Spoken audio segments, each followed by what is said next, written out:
pra gente ver esse vídeo aqui e 1.5x que o Rian mandou. Olha só o Derek novinho, né? 5 anos atrás. Que loucura, cara. Que loucura. Vamos ver o que eles estão falando sobre O Ano, um Lugar Perdido no Tempo. É a teoria do capítulo 918, mais ou menos por aí, né? Eu já estou no 956, então eu já posso consumir essa teoria sem tomar spoiler. E eu sou o Derek. E hoje eu quero trazer pra vocês uma incrível teoria. Então já se prepara, porque eu já vou botar aqui o meu chapéu de Sherlock Holmes e me preparar pra essa teoria incrível que tá chegando aí. Então, vem comigo. Mas antes de começar, eu quero falar pra vocês, por favor, chegarem no nosso link na descrição, a nossa parceira One Piece X, nosso grupo no Facebook, nossa página no Facebook, mas principalmente o canal do Marco, The One Piece Theorist. O nome dele é Henrique, ele é brasileiro, ele faz um canal em inglês sobre teorias, o conteúdo é muito bom, é sempre um vídeo bem imersivo e tal, e vai ser uma teoria dele, com a permissão dele, que a gente vai traduzir pra vocês hoje. Então, se você fala inglês, ou se você tem curiosidade, porque... o PEX foi de F, né? Todo o trabalho dele é bom demais. Inclusive eu quero trazer um novo sistema para variar as teorias. Vai ser um sistema que vai ter uma teoria que pode ser um cachimbo, que é uma teoria que é quase confirmada, que é muito possível. Com 2 cachimbos, dois cachimbos é quando ela é plausível, mas é um pouco suspeito. E claro, 3 cachimbos quando você precisa de um cachimbo da paz para conseguir a teoria. Essa teoria do Dom ali é todas as incoerências sobre linhas do tempo que ocorrem relacionadas ao ano, Zou e a tomada do país pelo Kaido, pelo Shogun e, claro, a morte do Oden. Você pode achar essa teoria meio estranha, mas como o próprio Marco disse no vídeo dele, nada é tão já foi mencionado que o Oden morreu, mas não mostrou nada disso ainda. estranho quanto navios viajando pelos céus, ou uma cidade submersa de tritões e sereias, ou até, claro, uma grande cidade vivendo nas costas de um elefante que está vagando pelo mar por mais de 1000 anos. Então a gente tem que lembrar que isso aqui é One Piece. A gente sabe que o Kozuki Oden, o pai do Momonosuke, né, o ex-líder de Wano, foi destronado e morto há pelo menos 20 anos. Então por que os samurais de Wano demoraram 20 anos para procurar ajuda, para irem atrás de Zou e conseguirem ajuda para... a gente explica, né, no mangá porque isso acontece, né? Eu já sei a explicação. combater esse Shogun que já tá lá, supostamente, há 20 anos ou Os mais. fantasmas do passado e do futuro. Olha só o subtítulo. Será que eles vão acertar na teoria? Mas se você for analisar esse quadrinho que o Nekomamushi fala, em Zou, ele diz que se passaram alguns meses desde o acontecimento, se referindo então ao assassinato de Oden. Então qual é a verdade? São meses ou são 20 anos? Mas tem também que levar em consideração que o Momonosuke tem 8 anos de idade. Não, pera. Imagino que a animação daquele pessoal tem sido uma bênção pra ele. Não, eles estão em Zou, né? Mas não, o gato e o cachorro, eles não voltaram no tempo. Eles envelheceram, eles ficaram lá, né? Inclusive é por isso que eles podem ajudar. Hoje em dia, que eles são mais velhos e tal. Eles ficaram esse tempo todo dominando Zou. Eu acho que aqui, não sei se eles interpretaram o quadro errado, botou o quadro errado, ou o que aconteceu. De Oden. Então qual é a verdade? São meses ou são 20 anos? Mas tem também que levar em consideração que o Momonosuke tem 8 anos de idade. Ele também pode estar falando sobre a perspectiva dos outros, né? Ele tá falando, pra eles, né, isso acontece, tipo, que pro Kinemon, Momonosuke, ele fala, tipo, mês passado eles sofreram isso. Ele tá falando da perspectiva dos caras, pode ser isso também. Como eu falo aqui nesse quadrinho, pelo Kinemon. Então faria sentido, se o Oden foi morto há mais de 20 anos atrás, ter um filho com 8 anos, mais de uma década depois. Mas como que os caras chegaram nesse ponto de que já sabia que o negócio ia acontecer? É só porque a demora de buscar ajuda? Do seu assassinato, não faz sentido nenhum. Não existe período fértil de gravidez que dure tanto tempo. Mas o que a gente pode conjecturar é que depois da morte do Oden, alguns meses depois, o Momonosuke saiu de lá com o Raizou, o ninja, né? O Kanjurou e o Kinemon. A gente é introduzido a um ferreiro chamado Hitetsu, em um ano. E depois de falar que o Ace apareceu lá há 4 anos atrás, ele fala que ele está esperando por alguém há muito, muito tempo. Então, a gente tem que pegar um fato, que é o Momonosuke pegou o Kanjurou, o Raizou e o Kinemon depois da morte do pai e foi pedir ajuda, possivelmente juntar exércitos. Só que, em vez de ser mês atrás, o Hitetsu está esperando há muitos anos. E, teoricamente, muitos anos, o Oden ainda estava vivo. A gente comentou nos reviews a inconsistência dessa questão temporal. E o Marco vem aí, destrinchando isso quadro a quadro. Outras inconsistências bizarras são, como por exemplo, em Zou, quando o Momonosuke fala que conheceu o Roger, mas que não se lembrava muito bem porque era muito pequeno. Só que o Roger morreu há mais de 24 anos atrás. Essa aí é brabo. Isso aí é brabo mesmo. Então como é que um garoto de 8 anos conheceu um cara que morreu há mais de 24 anos atrás? É claro que ele podia estar mentindo ou querendo fazer uma brincadeira, mas seria estranha uma mentira dessa assim, aleatória, ainda mais vindo de alguém que teoricamente segue o código de honra ali de Wano. A gente também tem o fato que o Momonosuke fica muito revoltado ao ver que o Nekomamushi e o Nuarashi estão brigando. E ele fala que quando se conheceram, eles se tornaram amigos muito rapidamente. O que te faz pensar, peraí, ele tava lá quando o Nekomamushi e o Nuarashi se conheceram, sendo que eles estão em Zou nessa briga há mais de 20 anos? Isso faz algum tipo de sentido? É legal. Eu não...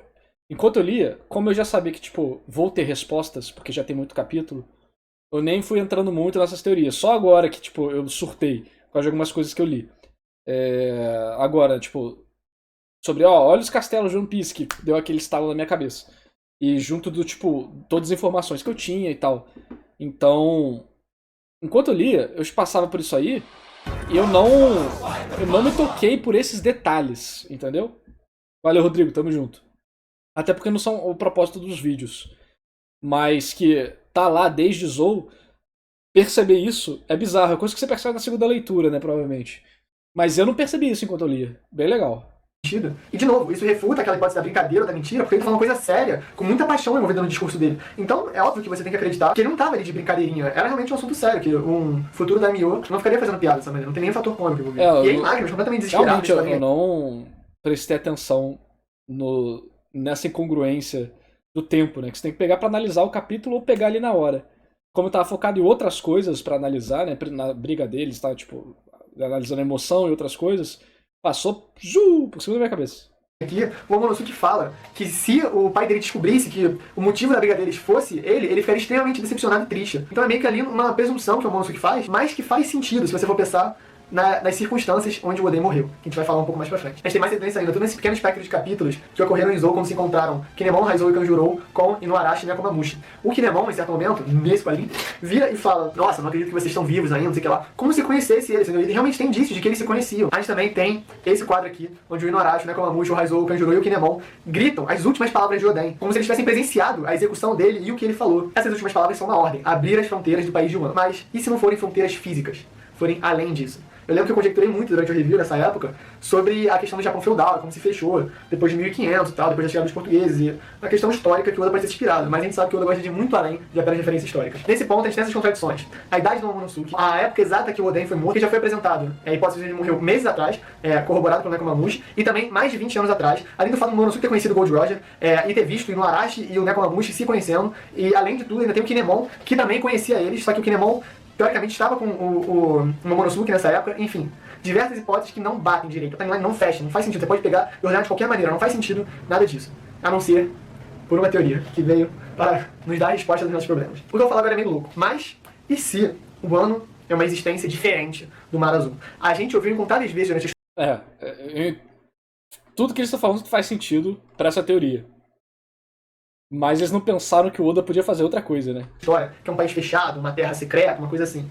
E se ele não tá nem no Novo Mundo, fisicamente, geograficamente? E se ele vive numa linha do tempo... Tipo uma ilha fantasma, né? Que não se correlaciona com a linha do tempo da grande rota normal de Chapéu de Palestão. Então, sempre que uma pessoa viaja de Wano para o Mar Azul ou do Mar Azul para Wano, é um pulo, talvez, não necessariamente no espaço, mas também no tempo. A hipótese para encaixar a timeline é a seguinte: mais de 24 anos atrás, Oden, líder do clã Kozuki, viajou pelos mares com seus Nakamas, Gold Roger e os jovens Nekomamushi e Inuarashi. Durante essa época, eventualmente, eles se transportaram para o Wano, onde existia lá um jovem Momonosuke, que tinha mais ou menos entre 1 e 3 anos de idade. E nessa época ele viu como o Inuarashi e o Nekomamushi eram amigos e, claro, conheceu o Gold Roger. A gente já conhece a história: o Roger chega lá fiel, passa um tempo, pega uma doença e é executado. Alguns anos depois disso, quando o Momonosuke tem entre 7 e 8 anos, o pai dele é executado na frente dele. A vertente da fruta existia, mas eu não achei um vídeo.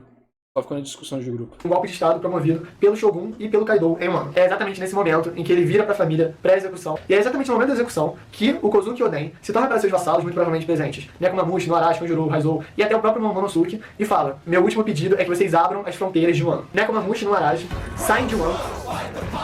Valeu, Sr. Guriel, tamo junto. E vão pra Zou. Nekomamushi e Inuarashi saem de Wano após o pedido de Kozuki Oden e vão diretamente para Zou, na outra timeline do Mar Azul, para preparar um exército de Minks e aliados para derrotar o Shogun de Wano e o Kaido no futuro. E aí o Marco conjectura muito bem que eles estão de mal desde então, porque ambos se culpam por não terem conseguido proteger o seu senhor feudal, o Kozuki Oden. E aí, o Momonosuke e o Kinemon, o Kanjuro e o Raizou, de alguma maneira, pulam nesse momento para 20 anos no futuro, para fazer eles ganharem tempo e garantir a segurança ao Momonosuke, né, que é o herdeiro legítimo do trono, enquanto você ganharia tempo para tanto Inuarashi quanto Nekomamushi construírem forças militares suficientes para, ali com a legitimidade do Momonosuke no futuro, combaterem Kaido e o Shogun de Wano. Então, na referência de tempo do Momonosuke, passaram poucos meses desde que o pai dele foi morto na frente dele, e também passaram poucos anos desde que ele conheceu o Gold Roger. E aí, para Nekomamushi, Inuarashi e Hitetsu, o ferreiro de Wano... É que eles... Às vezes os teoristas de One Piece acabam esquecendo de um princípio muito importante para estudo, teoria e esse tipo de coisa, que é a navalha de Okan. Né? Que provavelmente a solução mais simples é a mais provável, né? Então, como One Piece as frutas são uma loucura, eu acho que a teoria da fruta deveria ter sido a principal para a comunidade, porque ela resolve todos os problemas com o mínimo de mudança e interferência no resto das regras do mundo. Que tá esperando a volta do clã Kozuki, passaram mais de 20 anos desde esse acontecimento. Vocês veem as duas timelines ali diferentes? Como toda teoria, é uma hipótese, mas pelo menos tudo que eu pesquisei e li a respeito é a hipótese mais concreta para explicar todas essas bizarrices da timeline que foram apresentadas. Inclusive, a gente pode ir até mais além para chegar à específica de Luffy e o Chapéu de Palha em um ano. Se vocês forem lembrar, o Luffy atravessa um redemoinho marítimo gigante. Isso não é de maneira normal, ele não aporta na ilha que nem Dressrosa ou Cake. Ele atravessa um portal e ele acorda com Sunny, inclusive, impacto. O que também é algo estranho, porque normalmente um redemoinho pode causar grandes Mas essa parte também achei estranha. danos ali ao navio, na praia de Kuri. Isso não é bizarro? A gente também tem que lembrar desse quadrinho aqui, onde o povo bizarro meio que puxa o Luffy pra atacar ele certinho ali no redemoinho. Será que isso aí não é um ajudante do clã Kozuki que ficou ali há Eu não entendi desse povo até agora, cara. O que foi esse povo? Eu não entendi ele até agora, só apareceu e sumiu. Uma espécie de mink que não é peludo, eu sei que o Oda falou que todo mink tem que ser peludo, mas enfim, que tava lá pra direcionar eles para o caminho correto pra dentro de um ano, que não é um caminho convencional justamente porque é um portal no tempo.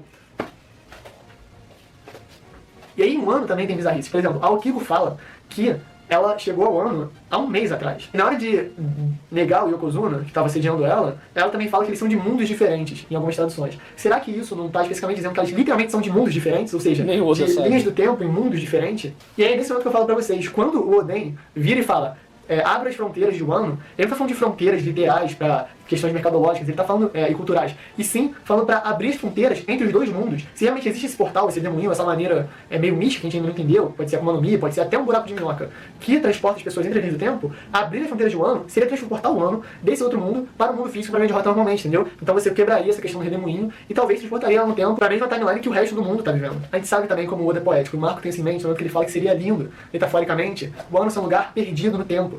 Aí, ó, a galera exagera, né? A galera exagera às vezes, mano. E dá uma... Porra, o povo vai longe. Lugar que mantém os costumes antigos, que mantém a tradição. Porque não somente eles estavam fechados por questões culturais e não ter interação com pessoas de fora, mas também porque eles Eu literalmente tô no capítulo 956. estavam perdidos no tempo, em outra timeline, em outro mundo. Então é óbvio que eles iam manter os costumes e as tradições deles, porque não somente eles são fechados culturalmente, mas eles são literalmente impossíveis de chegar por maneiras normais. Viajantes, pra chegar lá, não tem que ser só viajante, tem que ser viajante no tempo e também no espaço, é completamente insano. Ele ainda faz a brincadeira, É Navalha de Okan, Fedora. falando que lembra um certo período no Japão, que é justamente esse período onde as fronteiras estavam fechadas e eles não puderam ter nenhum contato com estrangeiros. Além de certas trocas bem limitadas que aconteciam. Eu também quero trazer uma pitadinha de ineditismo pra vocês, que o Marco comentou com a gente depois que ele lançou a teoria. Na capa colorida do capítulo 692, essa aqui, tem um relógio, tá escrito, uma máquina que viaja. E o chão é quadriculado, zebrado, igual às fábricas do Kaido. E ele ainda percebeu outra coisa. 92, de 692, que é o capítulo, 92 faz Ku-Ni. Tipo Wano Kuni, entendeu? Então a gente sabe que o Oda ama fazer foreshadow também em capas coloridas. E aí? Será que essa teoria já convenceu você? Porque me convenceu. Então, capa no... Eu não considero capa dentro da história. Mas isso é outra coisa. Pra finalizar, a teoria cita uma frase de Gold Roger, que é a seguinte: aquilo que não pode ser parado, vontade herdada, o sonho de um homem e o fluxo do tempo. E é justamente sobre isso que essa teoria é. Como o fluxo do tempo existe e como os desejos... Vamos ver como é que tá o canal do Marco hoje em dia, se ele continua fazendo. Ah, parou, né? Parou. Os caras foram longe, hein? Os caras foram... Que tinha alguma coisa de tempo... Assim, os caras perceberam os detalhes, que eu não percebi, isso é bem legal.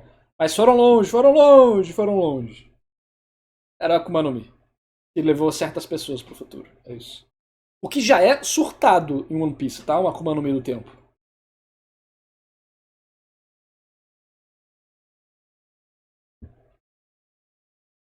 O Z Hunter mandou isso aqui. Opening